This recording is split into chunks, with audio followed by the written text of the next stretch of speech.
Welcome once again to my story. Today we have a renowned man of God who shares his grass to grace experience with a flair that shows that with God, patience, hard work, and persistence, things can definitely turn around for the better.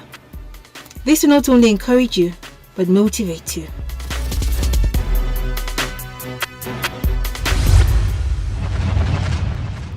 There's what you call grand corruption, petty corruption, and systemic corruption. Free education is the cheapest project the government can embark, unlike construction. Small issues like lights, steady power supply. For me, that's the biggest issue. We need to look at socio-political, economic foundations and resilience organizations for our teenagers. Leadership is an opportunity for you to serve other people. And if you are not willing to serve, you have no business being in leadership.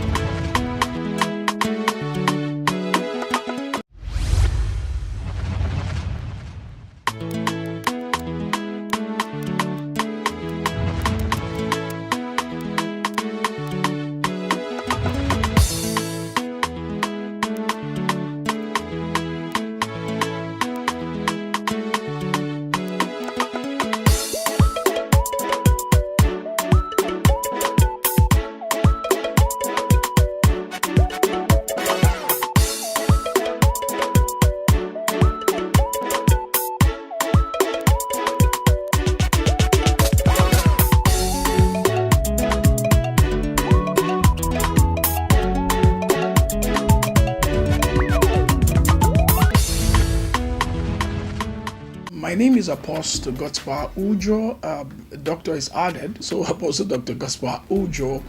I'm the senior pastor of Champion Faith Assembly with headquarters in Abuja. My early life, actually, I was born in Abraka in Delta State. I grew up in Sapele, when Sapele was Sapele indeed, And so I had my taste with the kind of life every young man in Sapele lived. But good enough, I had a mother who knew Jesus. So, by the way, my mother and my father separated when we were quite young. So, my father had his own belief system, but my mother became a Christian in the process. So every time we go to spend holiday with mom, she is the kind of person that made you know who Jesus is. So we all came to know Jesus through our mom. All right, so that made us a bit very close to her, So when I was in primary 6, I already knew about Jesus. So, but when I came back to stay with my dad, well, the things that young men do took over the matter along the line until, later in life I got to know Jesus again, came back to Jesus fully as I was beginning to get out of secondary school, and my Christian faith actually started properly there. Growing also in a home where your mom was not there, you had to live with a stepmom.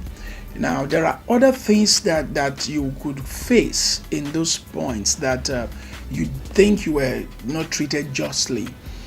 I had a taste of that also because my mom was not there. So sometimes some things that it's not supposed to be you that would do it, you're asked to do it. I had those times, but then for me. I was a very quiet child. I was a child that was very quiet, maybe very shy too. But when you now force me to do certain things I didn't like to do, it affects me, So I had times like that. But and also being the eldest son in a home where there is polygamy, so I had all kinds of things growing up as a child, and then coupled with spiritual attacks, raw ones, that you really experience. I remember an incident when I was in primary 3. I didn't enter class the whole of third term in primary 3 until the day for exam. Anybody that thinks there are no spiritual forces that are wicked, the person should think again. Because my father's driver would take me to the school, drop me at the school gate. The moment he drives off, I take my bag, a young boy. I will walk around Sapele, looking for nobody, going to nowhere, and then I will go back home. But at some point, because my father travels, he goes to Lagos to do business, he thinks I'm going to school, and then he doesn't even have time to check the books. But at some point, if you have a child in school that is good, the teacher became worried, and the teacher now went to my headmaster and said, look, what is happening to this boy? He's not coming to school. And the headmaster happens to be a cousin to my father, so they brought the class register to the house. And my father called me, I stood there, the driver stood there, and they said, have you not been taking this boy to school? The driver said, every day, sir. They asked me, what happened? I was crying. So my father knew. That was even actually one of the reasons my father took me to my mom, because it was evident that some force was trying to destroy my young life. So anybody that undermines, spiritual forces, demonic powers in a country like Nigeria, in Africa, for instance, then the person is not sure of what he's doing. Because when my father sent me back to my mother now, my mother knew that what was happening to me was not normal. So we went into prayers.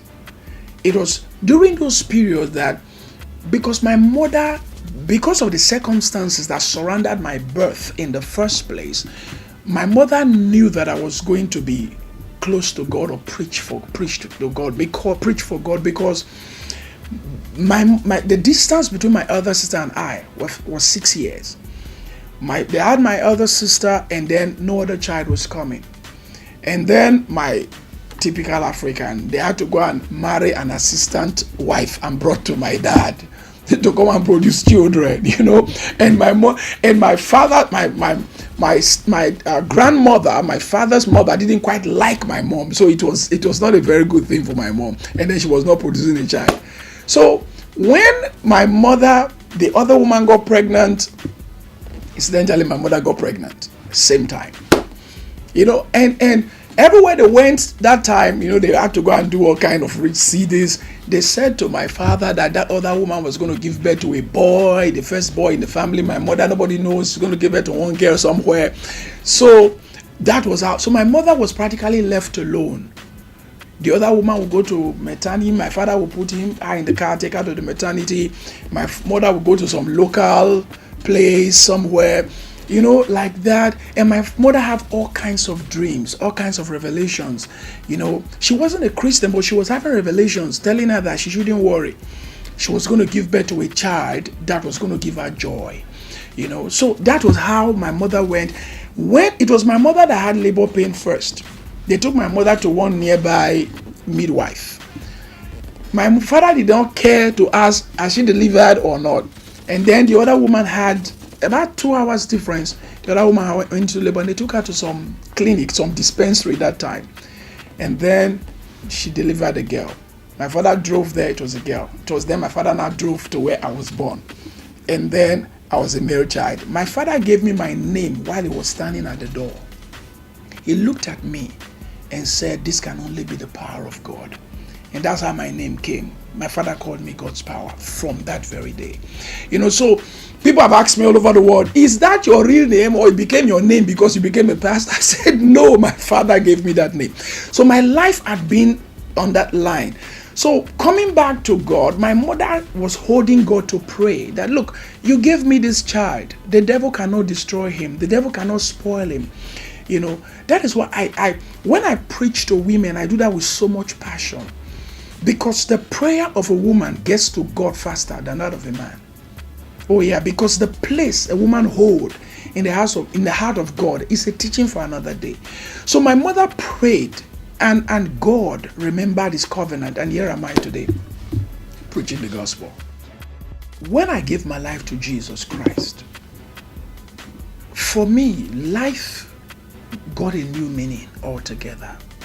It was no longer about what I can do for me anymore. My whole life is now being expended to make other people happy. My life is to bring somebody's life light. So every time, even as a young boy coming up and then becoming a minister of the gospel, I don't want to see people in pain. I don't want to see anybody in pain. So once I see anybody depressed, anybody in pain. I want to show them a way out. And it is not about handing out money to them or handing out material to them. I want to show them the real way, the source of life, which is Jesus Christ. And apart from that, God have helped me to be able to do that in material ways. So many people, on my scholarship, in the little funds I have, so many people I try to put smile on the faces, many that are not Christians. If you see some of the award I have an award here from Arewa Youth Assembly. They came here from the north. They said, we hear what you do. Both Muslim women that don't know that you don't force anybody, they cry to you, help them to establish business, help so many people to train their children in school. They said, we feel we should give you an award, and they did that. So my motivation is to see smile on people's faces. So that is why the slogan in our ministry is restoring destinies. Because this is Africa. The moment you are born in this world, you are born into trouble. There are people that the moment they see your destiny, they start fighting you from birth. So many destinies have been averted, even from birth. Many people are not living the life God created for them. Delays, joy, delayed. So when I come in contact with people like that, the first thing I do is to ask God to restore this person's destiny. That's my greatest motivation. A mother is not somebody that gives birth to a child. A mother is a state of heart. Because you see, it is possible to give birth to a child and not be a mother. There are many people that can't relate to their mother. They prefer to relate to other people. There are women that have given birth to children, but they can't relate to their own children. The children have taken other people as parents. There are women that do not have any biological children, but when you meet them, it's like you are talking to a mother. So a mother is not just the ability to reproduce, it's a state of heart. So, and God blessed me to have a mother who believed that my life means something, and she was willing to pray and do everything to get me to where I am today, And then also, I live a life that is predicated on 3 principles. Number 1, I try to be very focused, because I know that we live in a world of distractions. I tell them in church, I said, if you're traveling by road, for instance, and maybe you're traveling to the east, there is a place called Night Mile. You're going to the south, there is Lokoja, there is Ore, if you're going to Benin. Now, when you stop at places like that, everybody brings their wares to you. Banana, granite, gala. Nobody is saying, wait, let me shout first. Everybody's shouting at the same time.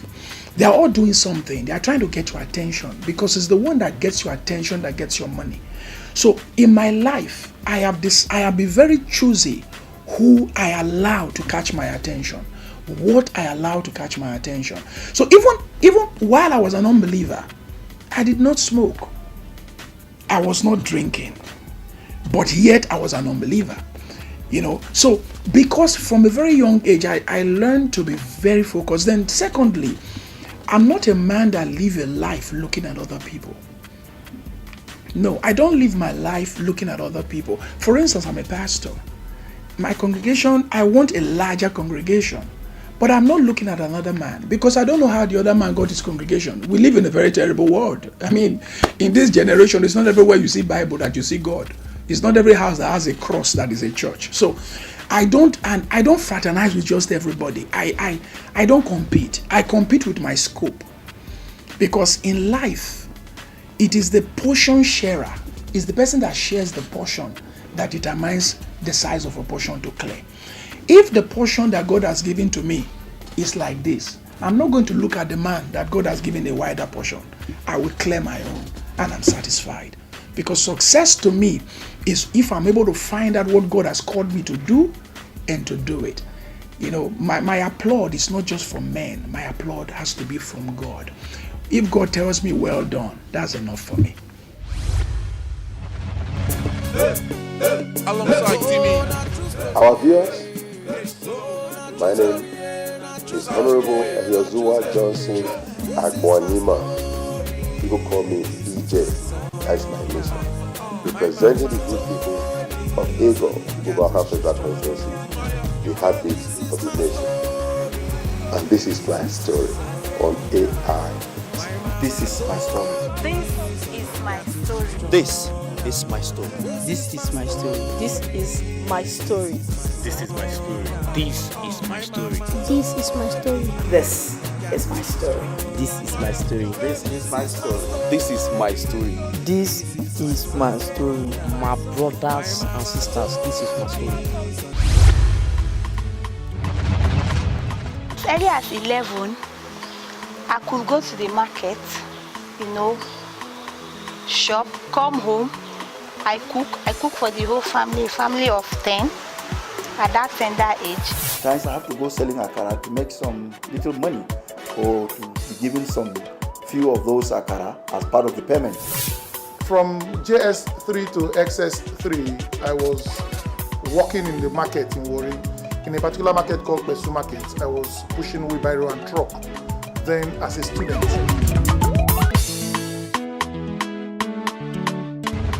Great people from the scriptures had very rough childhood, including Jesus. In fact, Jesus and Moses were the only two people in the Bible that had no age mate, because all their age mates were killed. In the bid to kill Moses, an edict came up that every young male should be killed. So he grew without an age mate. Same with Jesus. All his age mates were killed. He grew without an age mate. So, and he was even born in the roughest of places. Jesus, for instance. So, but he grew up. He was born in a manger. He had his first meal in a manger, but he had his last meal in the upper room. That is success. You see, so that you were born poor or born in a wretched and tattered place is not. It does not capture you or keep you or cage you there. You can break away and become great in life. Look at somebody like Jacob. Jacob's battle started from the womb. He started fighting from inside the womb, but he became Israel. He became great. Look at David. Many people do not know, but when you read history, David's mother was not even in the house. David was a child of adultery, because he said it. He said, in sin did my mother conceive me. I was shaping in iniquity. In sin did my mother conceive me. So his mother was not properly married, yet he became the king of Israel. Look at Solomon. Solomon was a clear evidence. David had gone to sleep with Bathsheba, and Solomon was a product. We know how Solomon came about, yet he became the king of Israel. So a person's background is not a yardstick to determine how the person must go. I tell people things in church. Your tailor knows your measurement, but only God knows your size. Your tailor knows your measurement, but only God can, because it's only God that has the amplified version of anybody's life.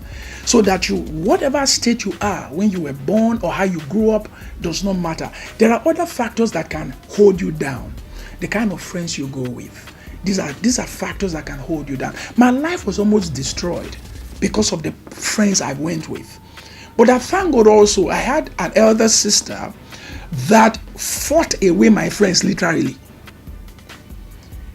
If not, I would have gone ahead with friends that went into drugs, went into all kinds of things, because they are my friends. No matter how I try to hold back, at some point I will flow.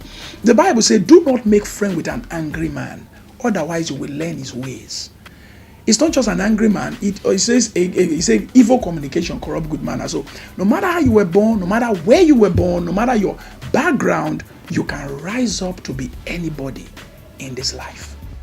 Many people look at me today and say, oh, Apostle Godspower, I walk into a place in faraway America and somebody recognizes me. I walk away in London, somebody recognizes me. It feels nice.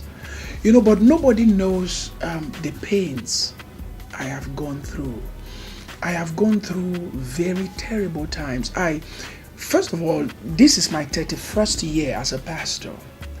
31 years in the ministry, nothing else, doing nothing else but preach. Now, there were times where I had to go without food for a long time, not because I was fasting. It's because there was no food, for me to eat. I have trekked long distances. Then the transport was just like 2 naira. When I mean long distances, it's like from a town to another town. And I have to walk through tarred road. Now, and I'm dressed. It's third road. There's no bush path. If I have opportunity to relive my childhood, I will want to know God better and quicker. If I had known God earlier, my life would have been far better than it is now.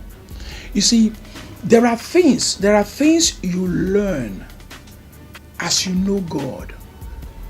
If you just look at life. Today, we try to invest much time in our children for them to know God. Why? We want to prevent them from mistakes we made. For instance, I am grateful to God that I didn't become so rough and I had some children here and there, or ladies that went to get children. But you see, when you know God, you are prevented from a particular lifestyle, and then your life is more focused. The things you learn when you know God is far better, especially from your young age. That's why the Bible says, train up a child in the way he should go, so that when he's old, he will not depart from it. The mistake we make is that we are educating a child. He didn't say educate a child in the way it will go. He said train. There is a difference between to train and to educate. So if I had the opportunity to live my childhood all over again, I would want to know God better at an earlier age. The society should try to give a level playing field, which looks a bit impossible, but then it can be done. You see, the society should there are people who have already been privileged. They should extend that same hand to other people. Because you see, when you go to the village, you will see very intelligent children.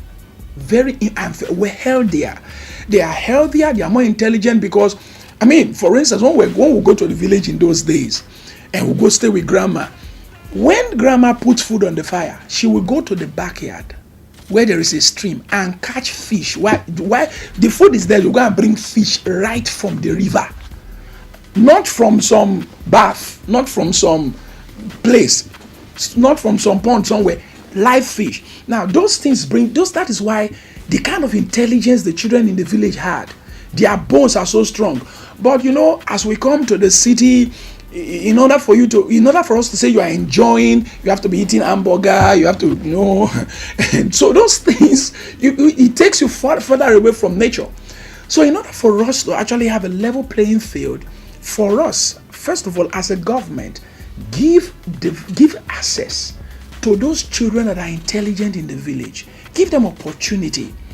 Give them opportunity to come out and be great. See, most of the people in the government today, they forgot how they started. Some of them started in some bush in the village. It's at some point that God created a leeway for them to come to the city, and they forgot all about that. So for us to be able to give hope to the hopeless, let's the government have a special fund, not the one people will go and steal. A special fund that we take all the orphanages in the country, we know them. We go to the orphanages and see children that are doing well rather in academics and anything. Let the government pick them from there and train them. And then also when we see that there are some people that are deficient, maybe you see that because some young girls, some of all this early marriage that you see, early marriages, they are born out of frustration and hunger.